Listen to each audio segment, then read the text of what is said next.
Finally મિત્રો આપણે પહોંચી ગયા છીએ નીલકંઠ મહાદેવના દર્શન કરવા કોળિયાદ. જો નીલકંઠ મહાદેવના દર્શન કરવા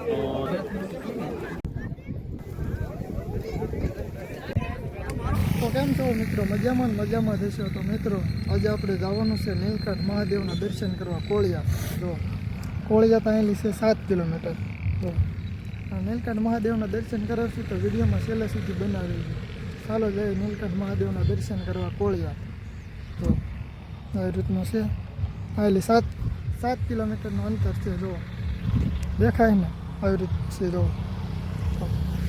ચાલો મળીએ સીધા કોળિયાદ, વિડીયોમાં બનાવી.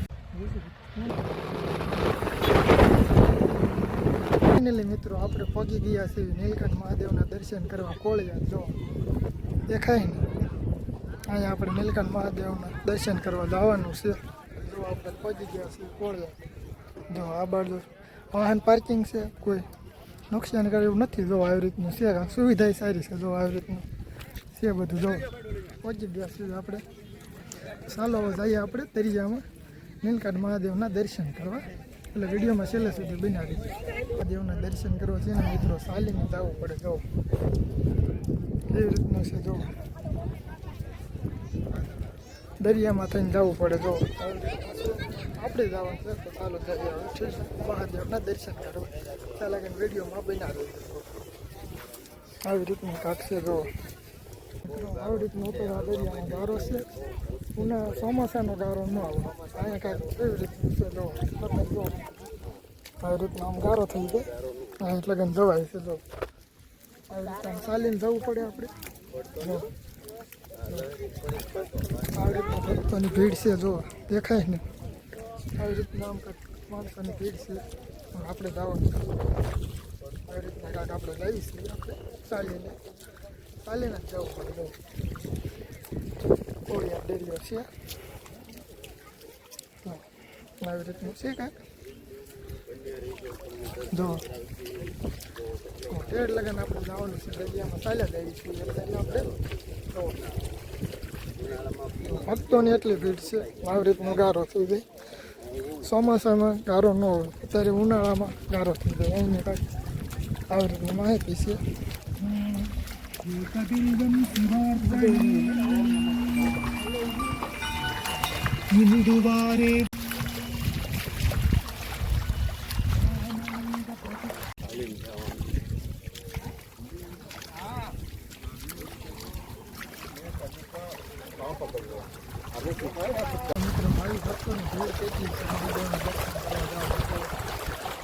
દેખાય ને આટલી બધી ભીડ છે મહાદેવ દર્શન કરવા માટે જવામાં. જો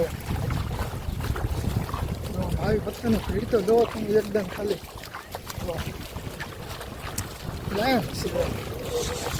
કેટલી ભીડ છે.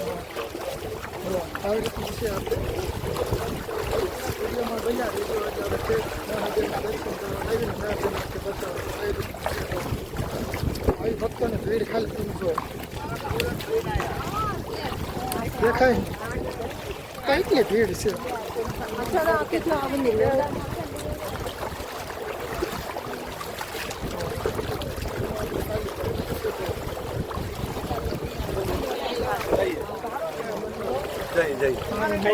કોઈ જલ્દી નહીં.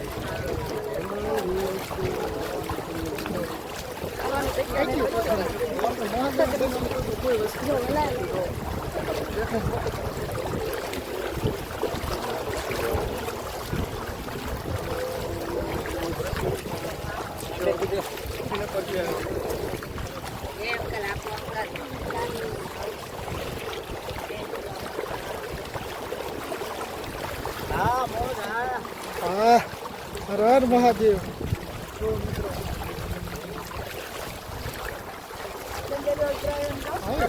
ભીડ છે પણ મહાદેવ માં કેટલી ભાઈ ભક્તોની ભીડ છે.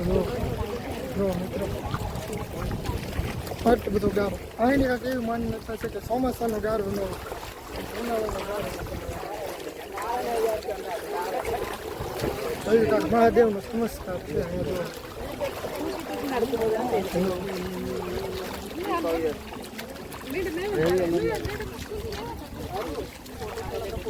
આવી રીતનું છે. ફાઇનલી મિત્રો આપણે અત્યારે પહોંચી ગયા છીએ. અડધો કિલોમીટરનું અંતર કરતાં આપણે અત્યારે પહોંચી ગયા છીએ નીલકંઠ મહાદેવ.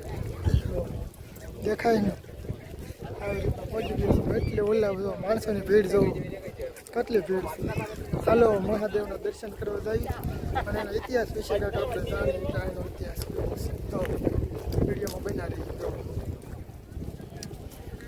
તો ફાઇનલી મિત્રો આપણે પહોંચી ગયા છીએ નીલકંઠ મહાદેવના દર્શન કરવા કોળિયાદ. જો જઈશું આપણે મહાદેવના દર્શન કરવા. દેખાય ને મિત્રો મહાદેવના દર્શન કરવા. તો ફાઇનલી મિત્રો આપણે પહોંચી ગયા છીએ કોળિયાદ મહાદેવના દર્શન કરવા નીલકંઠ મહાદેવ.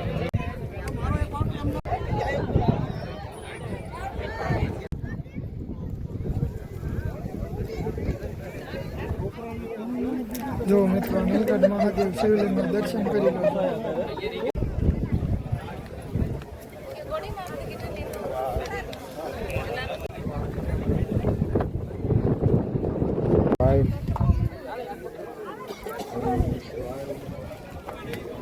અત્યારે અમે પહોંચી ગયા દોસ્કલંગ મહાદેવના દર્શન કરવા. તો ત્યાંનો ઇતિહાસની વાત આપણે આ બાપુને પૂછશું અને એ થોડીક ઇતિહાસની વાત કરશે. તો બાપુનો ઇતિહાસ વિશે જણાવો તો.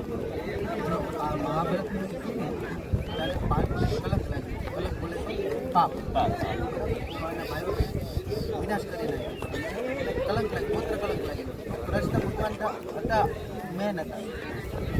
તો કૃષ્ણ ભગવાને કાળી ધજા અને કાળી ગાય આપી. હા બરાબર. કે જ્યાં સમુદ્ર કિનારે ફરતા ફરતા જશો તમે, જ્યાં પણ ધજા છે એ ધોળી થઈ જશે કાળીમાં, જ્યાં તમારું કલંક છે એ દૂર થઈ જશે.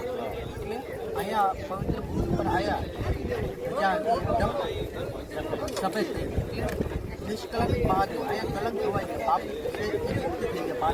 પાંચસો ભાઈ અલગ અલગ સ્થાપના કરી.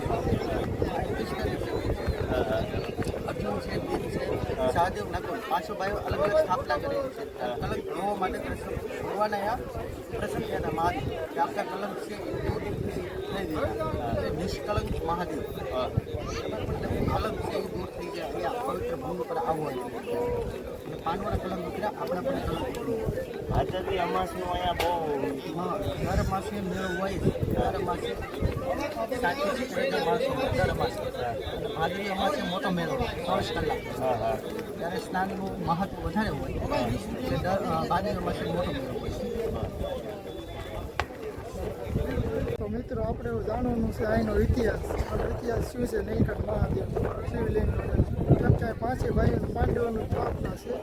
આ સ્થાપના છે યુધિષ્ઠિરની, અર્જુન, ભીમ એ રીતે. તો આપણે બાપુનું મંદિરના ઇતિહાસ વિશે આપણે કાંઈક જાણ્યું. નીલકંઠ મહાદેવ આપણે જાણવાનું છે અહીંનો ઇતિહાસ શું છે.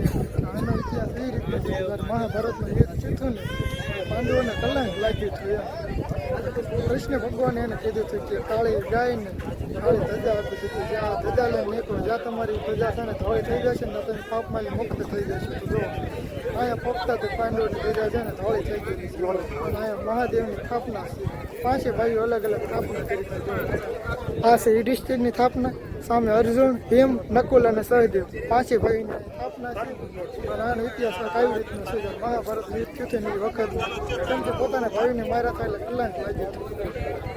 તો મિત્રો કેવો લાગ્યો ઇતિહાસ સારો લાગ્યો તો લાઈક કરજો, શેર કરજો અને સબસ્ક્રાઈબર કરી નાખજો. ચેનલમાં નવા જ વિડીયો આજકાલ તો સબસ્ક્રાઈબર બહુ ઓછી સબસ્ક્રાઈબર કરવાનું. નીલકંઠ મહાદેવના દર્શન કરવા જઈને પહેલાં જો આવી રીતનું કાંઈક દુકાન છે. કેળા નાખો જો આવી રીતનું આવે કાંઈક જો તમે નાસ્તો બાસ્તો તમારે મન પડે ખાઈ શકો. જો આવી રીતનું છે. નીલકંઠ મહાદેવના દર્શન